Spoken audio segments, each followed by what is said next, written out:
Huwag yung kayong magkadisgrasyahan tayo niyan. Sinasabi ko madidisgrasya kayo. At madidisgrasya kayo. Hindi ako urong dito. And I said, I would stake my honor, my life, and even the presidency.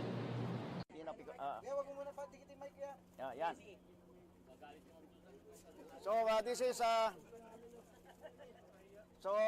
pwede natin itong isa-isahin 45 pero pare-parehas na rin na makikita natin.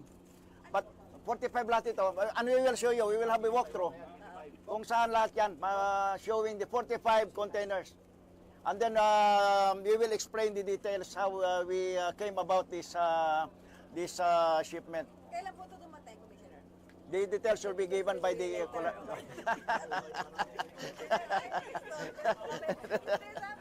Maganda kasi may soundbite na nag-iwan.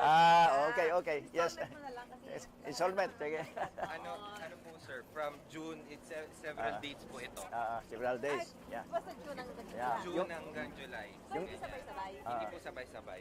So yung mga details, it is the collector who can answer. Bakit sila nag-smuggle? So ito yung iba. Ayan.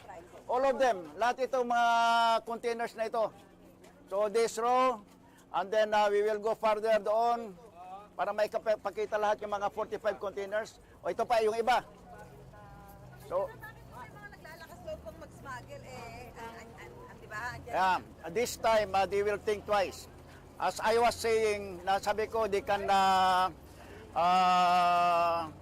pwede silang makalusot, isa, dalawa, tatlong beses. Pero kung matsimpuhan ko sila on the 4th and the 5th, whatever they gain, yung profit na whatever they gain, mawawala rin. Lugi pa sila. And we will always do this. This is the purpose ng pag-alert natin. So there, ito yan sila. And then the other one is there.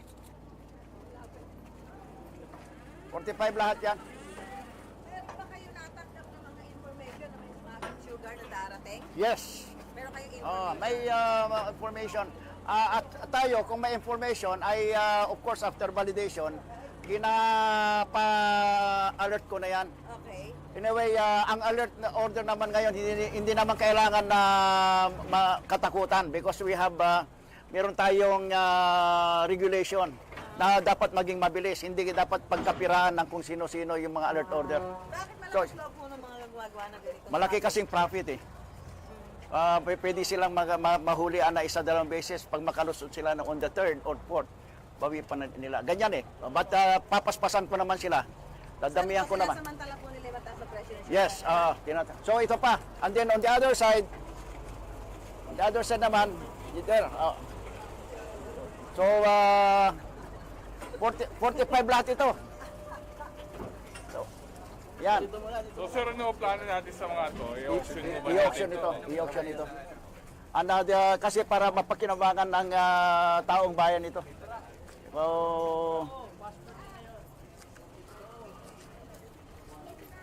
ito po ba lahat white sugar? yes, puro white sugar. Refined, yeah. So ito siya, ito. Yan both sides. Yan, dito. Sige, yan doon. Yan, So, makikita ninyo both sides. Yan, both sides.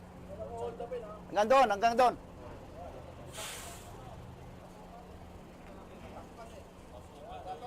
Smuggled sugar. Smuggled sugar. Yan. Doon din sa kabila. Both sides. Hindi nakikita.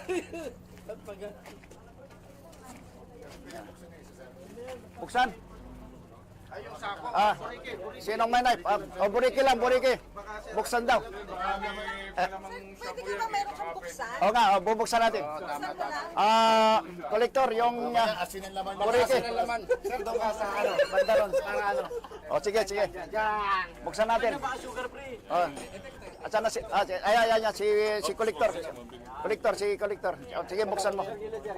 Sandali mo na. Dito sa taas para hindi yan.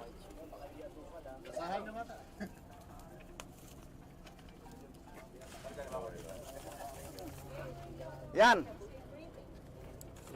Sugar. Sir, isa pa nga, sir. Oh, sugar, sugar. Sir, isa pa, sir. Lasahan nyo nga, sir.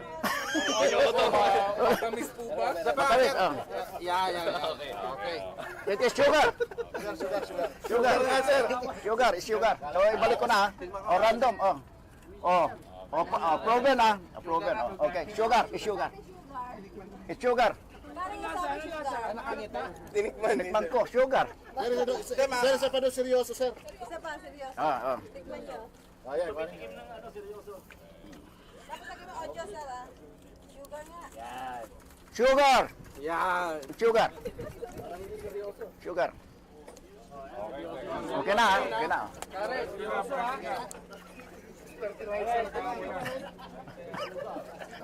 Tapos fertilizer pala. Ito pa. Meron pa. Marami. 45 lahat yan eh. So, ito. Yan. Yan, oo. Teka. So, yung glass. 41, tapos 39, 40, 41, 42. 41. 41. The others, andun sa Nandun kabila. yung pinakauna. Yung pinakauna. Okay, sir. Okay. Tingnan natin sa 20. Tara, malangkit.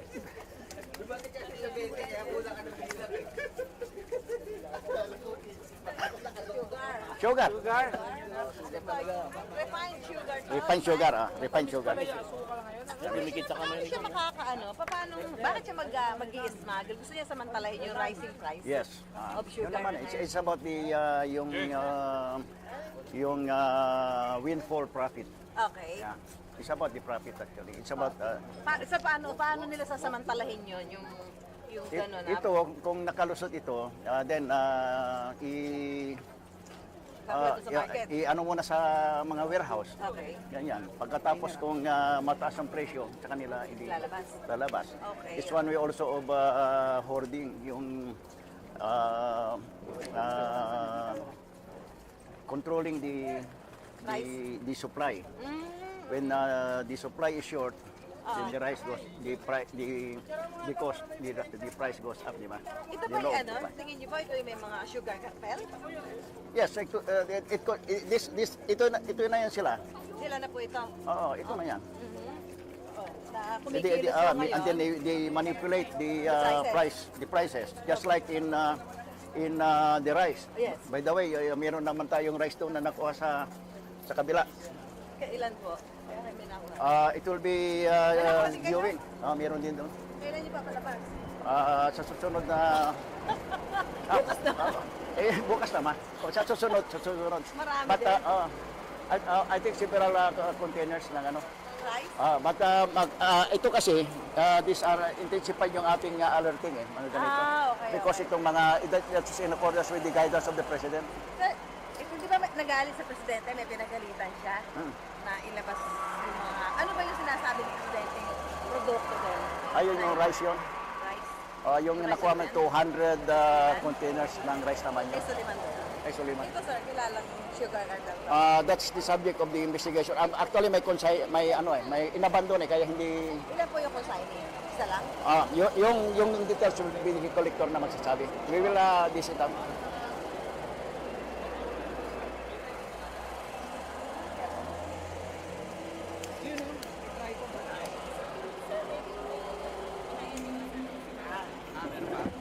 Asa na? Yan yung galing sa akin. Ito rin bago. Sige po, saglit.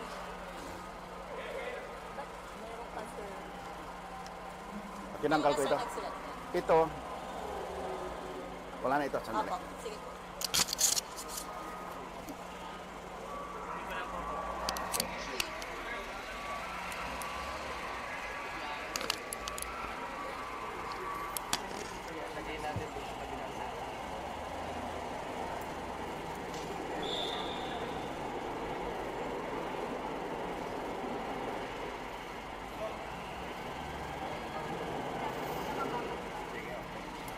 Sinabihan na ng EBI.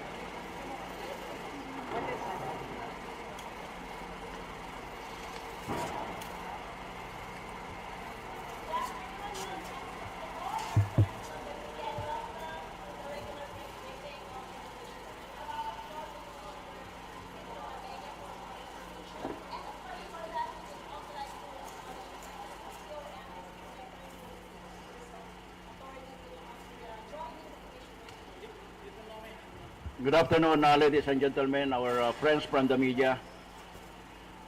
This afternoon, we had the viewing of 45 abandoned containers, which was declared, which contains an estimated 1,125,000 kilos of sugar. While this particular shipment was still in transit, I have already instructed the district collector to put the containers on hold and issue the necessary alert order since the information was received that these shipments were misdeclared. Due to our heightened drive against all forms of fraud committed against the Bureau of Customs, you know it's very difficult to pass through our stringent processes. Perhaps this is why the importer did not file an entry and choose to abandon the shipment by letting the period lapse. The 45 containers have a total 22,500 sacks of sugar, estimated to be worth 39.37 million pesos, with aggregate duties and taxes amounting to 17.86 million pesos.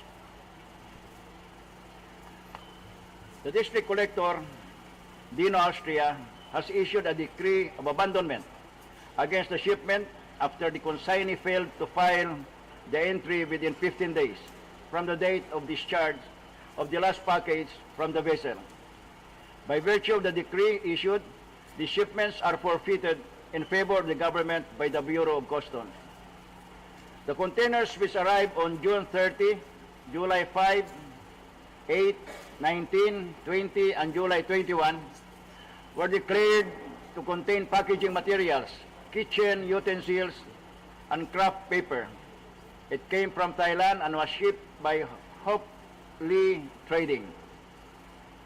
The 45 containers are consigned to Red Star Rising Corporation with address at Unit A, GF Binondo Warehouse Depot 3, 99 Baraka, corner Muelle de Binondo, Manila. Account Management Office records show that the company is owned by a certain Dante Lunar.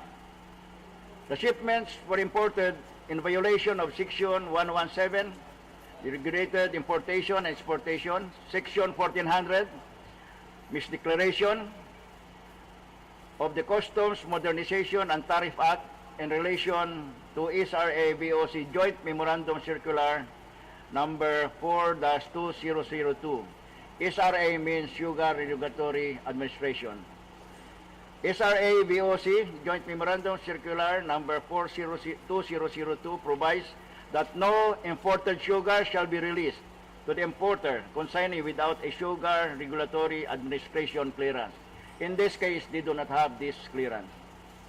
District Collector Austria has already coordinated with the SRA for the examination, classification, and setting of the price for the forfeited sugar. This is in preparation for the disposition of the goods through public auction. Considering the perishable nature of these goods, only 3 days notice is required prior to the auction.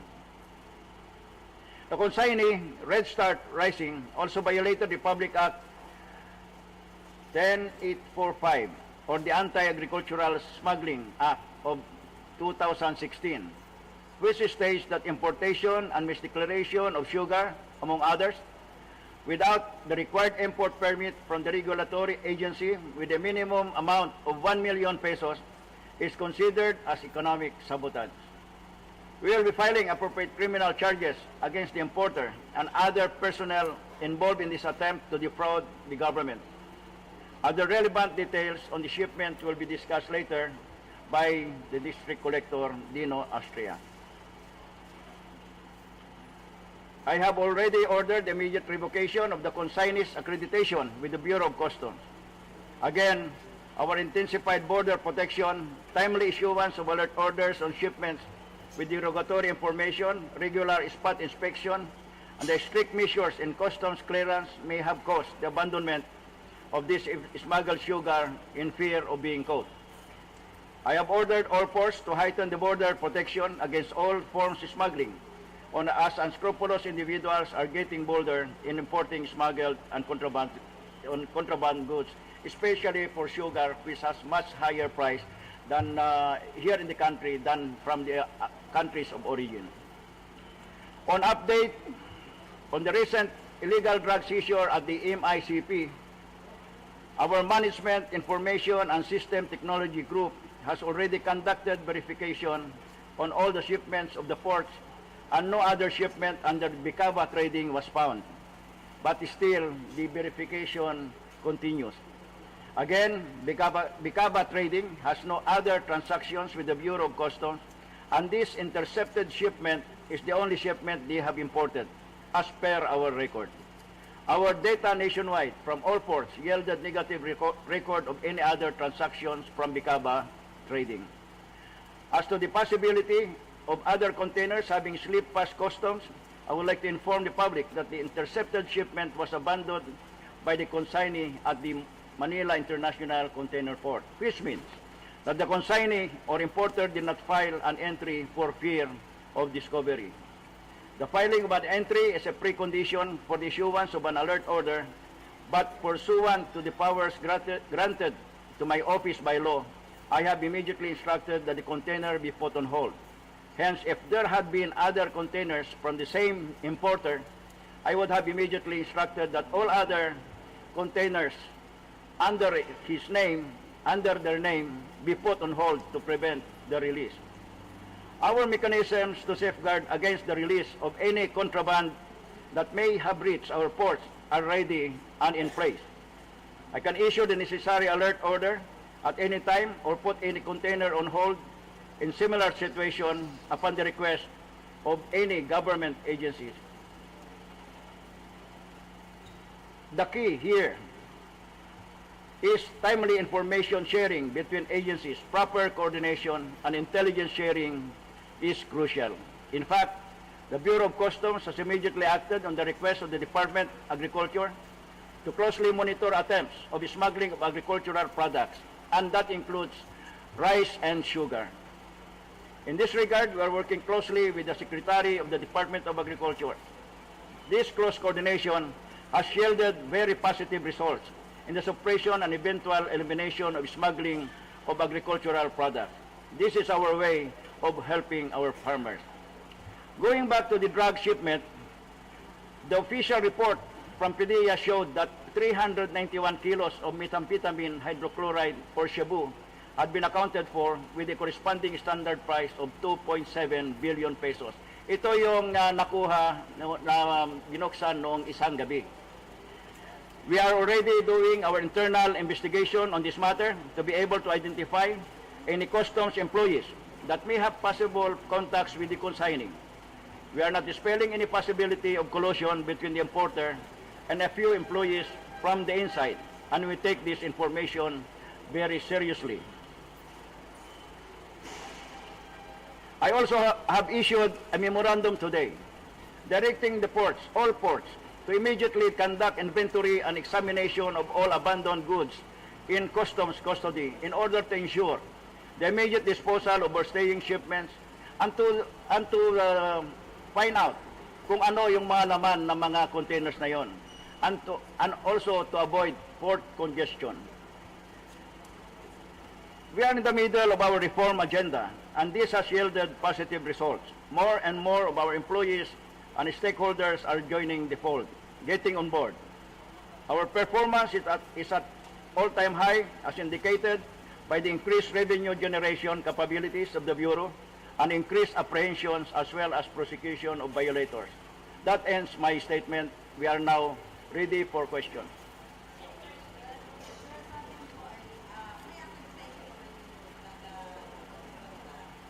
Yes, for the sugar.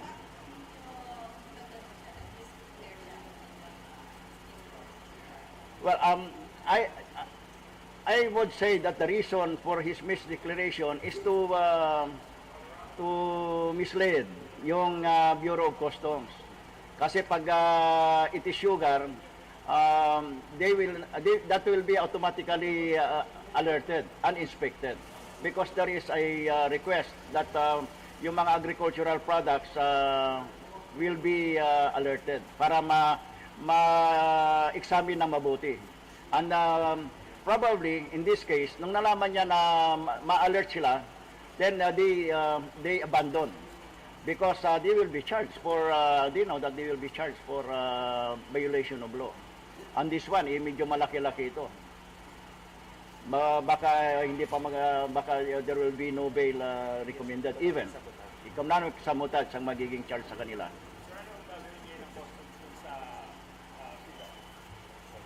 Yung America is the collector to answer that question.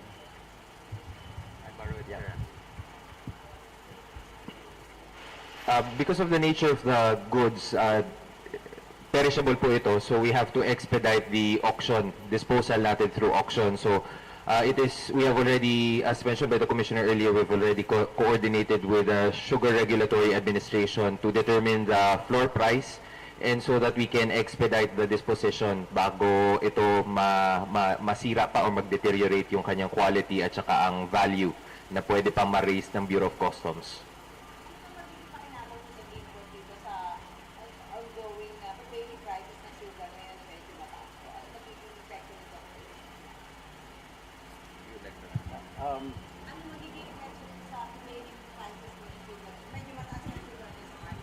Yes, well, if this will be out, it will be plugged into the market, then this can also lower the price because by the law of supply and demand, if there is sufficient supply, the price of that commodity goes down. If there is a shortage of the supply, the price of that commodity goes up. So this can help lower the price of sugar at present, which is very high at present. Well, nag-smuggle siya, pag nakalusot, malaki yung kanyang income dito. It will be windfall profit. Pero yung sinasabi ko nga, it does not pay because pwede kayong makalusot, isa, dalawa, tatlong beses.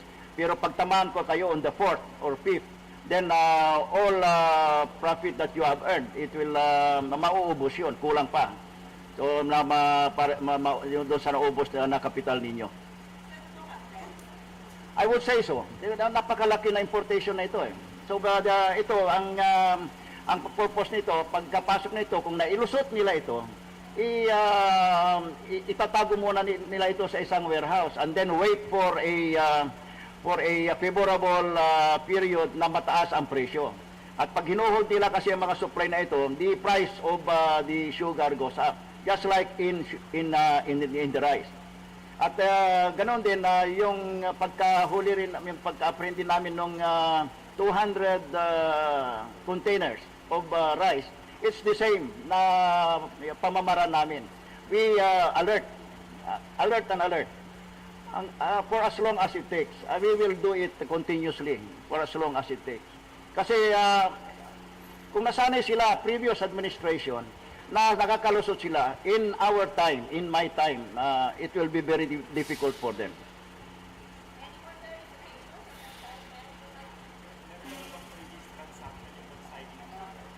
That we will check in the investigation that will be conducted. The collector, please.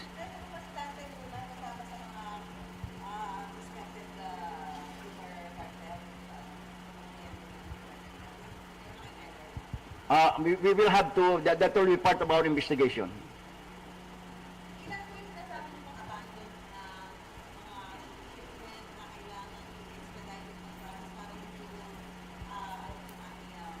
I don't have the exact figure right now, but with my directive, lahat na yan na mga abandoned will be examined. It will be opened after all they are abandoned, and we have now the authority to examine this.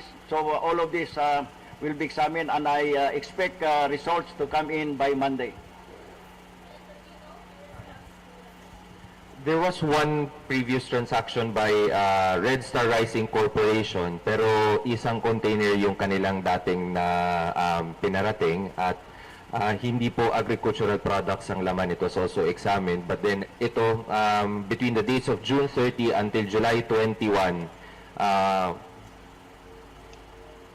on 6 separate dates, dumating itong 45 na containers. And because of the intelligence that was received from the Office of the Commissioner and the order to put them on hold, hindi po natin, we were able to prevent them from going through the normal customs clearance process at na-discover that it was in fact misdeclared. Ang kanyang declaration po ay packaging materials, kitchen utensils, and craft paper. The others are used furniture, but clearly it contains sugar.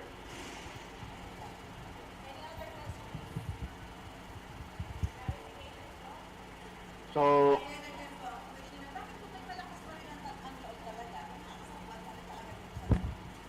well, I would say so also na pag ganitong operation at ang scheme nila ipalusutin ito, then meron silang kausap probably na from the inside.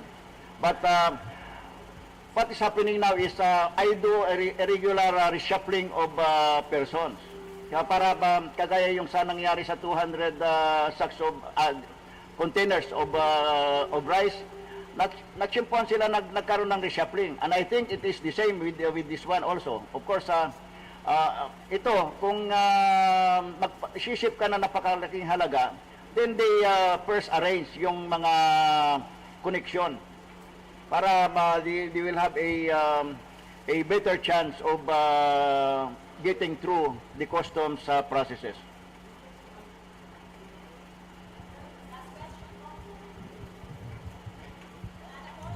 So thank you very much, our friends from the media.